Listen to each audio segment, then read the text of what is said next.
সাইফুল ইসলাম আলিফের যে অজানা কথা আপনারা অনেকেই জানেন না। অনেকেই মনে করতেছে উনি আইনজীবী, আবার কিভাবে ইসলামের কর্মী হতে পারে, দ্বীনের কর্মী হতে পারে। ওনার শুনেন, ফেসবুকের যে প্রোফাইলটা এবং স্ট্যাটাসগুলো একজন মানুষের ব্যক্তিত্ব এবং ভেতরের চিত্র কিন্তু তুলে ধরে। ফেসবুকে আপনি যে স্ট্যাটাসগুলো দেন, যে তথ্যগুলো আপনি তুলে ধরেন, একজন মানুষের ভেতরের চিত্র আপনার লেখা থেকে, আপনার প্রোফাইল থেকে এটা কিন্তু বোঝা যায়। উনি দেখেন কয়েকদিন আগে একটা পোস্ট করেছিলেন ফেসবুকে, লিখেছেন কি, ধর্মের নামে এই দেশের একতা ভাঙতে পারবেন না। ইসকনের পক্ষে কিন্তু কখনোই তিনি কথা বলেন নাই, সবসময় বিপক্ষে কথা বলেছেন। আর ইসকনের এই হাইওয়ানগুলো, এই পশুগুলো যখনই তাদের বিপক্ষে কেউ কথা বলে এরে, তখনই টার্গেটে নেয়, নানানভাবে কলা কৌশল করে এরে শেষ করে দিতে চায়। আরেকটা বিষয় আপনাদেরকে বলি, উনি যেদিন বিয়ে করেছিলেন, বিয়ের দিন এই সাইফুল ইসলাম আলিফ ভাই তিনি পোস্ট করেছিলেন যে দুনিয়ার যে এই হাসিটা, এটা তো চূড়ান্ত হাসি না, আখেরাতে যদি সফল কাম হতে পারি সেই সফলতাই হচ্ছে চূড়ান্ত সফলতা, সেটাই হচ্ছে মেইন সফলতা। মানে বিয়ের দিন তো মানুষ আনন্দ করে, উদযাপন করে, সেলিব্রেট করে নিজে। এই বিয়ের দিন মানুষ পৃথিবীর নতুন একটা জীবনে পদার্পণ করে, তো এই দিন মানুষ খুশি হয়। সেদিন তিনি পোস্ট করছেন কি, যে এই হাসি, এই সুখ, এই সফলতা এগুলো ক্ষণস্থায়ী, আখিরাতের চূড়ান্ত সফলতা যেদিন মানুষ পাবে সেদিনই চূড়ান্তভাবে মানুষ সফলকাম হবে। আচ্ছা, এই মানুষটার অপরাধটা কি বলেন তো, যে মানুষটাকে এইভাবে হত্যা করা হলো? 2.5 বছরের বাচ্চা এবং আরেকটা নবাগত, এখনো পেটের মধ্যে আছে, এখনো আসে নাই।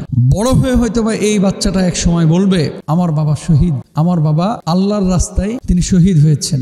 গর্ব হয়তো বা করবে যে ইসকনের হাইওয়ানগুলো, পশুগুলো, জঙ্গিগুলো আমার বাপকে হত্যা করেছে। সন্তান আপনারও আছে, আমারও আছে। বাবা হিসেবে একটাবার কল্পনা করেন যে 2.5 বছরের একটা বাচ্চা যখন রাত্রিবেলায় আব্বুকে খুঁজবে, তখন সাইফুল ভাইকে পাবে না।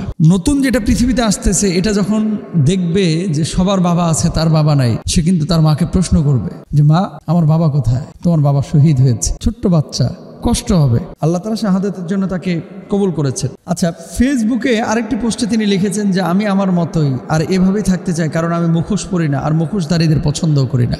স্ট্রেট ফরওয়ার্ড কথা বলতেন তিনি।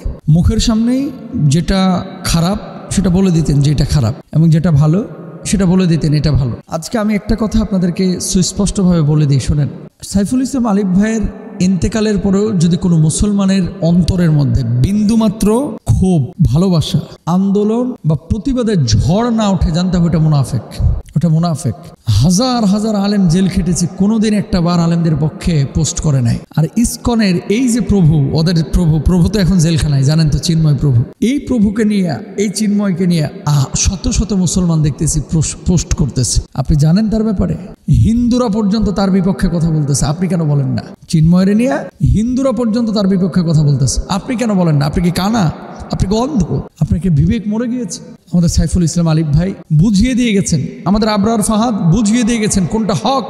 যদিও আগে থেকে আমরা জানি হক স্পষ্ট আমাদের সামনে প্রকাশ্যে, হক আসার পর কুল জা আল হক ওয়া যাহাকাল বাতিল, সত্য যখন আমাদের কাছে আসে, সব মানুষ কিন্তু সত্য গ্রহণ করতে পারে না। এই দুইটা মানুষ বুঝিয়ে দিয়ে গেছে কোনটা সাদা কোনটা কালো। আজকে অনেক মানুষকে আমরা দেখতে পাচ্ছি নিউ ইয়র্কে বসে বসে, ভারতে বসে বসে মুসলমান ইসকনের পক্ষে কথা বলতেছে, ইসকনের পক্ষে কথা বলতেছে, সাইফুল ইসলাম আলিফের পক্ষে কথা বলে না।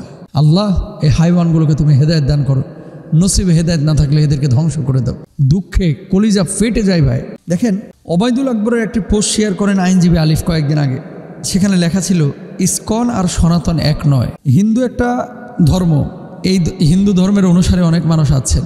সনাতন কিন্তু কোনো, আপনার ইসকন কিন্তু কোনো ধর্মের নাম না, ইসকন একটা সংগঠনের নাম। আর এই সংগঠনটা দেশকে উগ্রবাদী, অস্থিতিশীল করার চেষ্টাকারী সংগঠন হিসাবে ইতিমধ্যেই পরিচিতি লাভ করেছে। সুতরাং চোর তো চোরকে সাপোর্ট করবে, ডাকাত তো ডাকাতকে সাপোর্ট করবে। যারা ইসকনকে সাপোর্ট করে, আমরা তাদেরকে সাপোর্ট করবো না ইনশাল্লাহ। আল্লাহ বুঝদান করুক।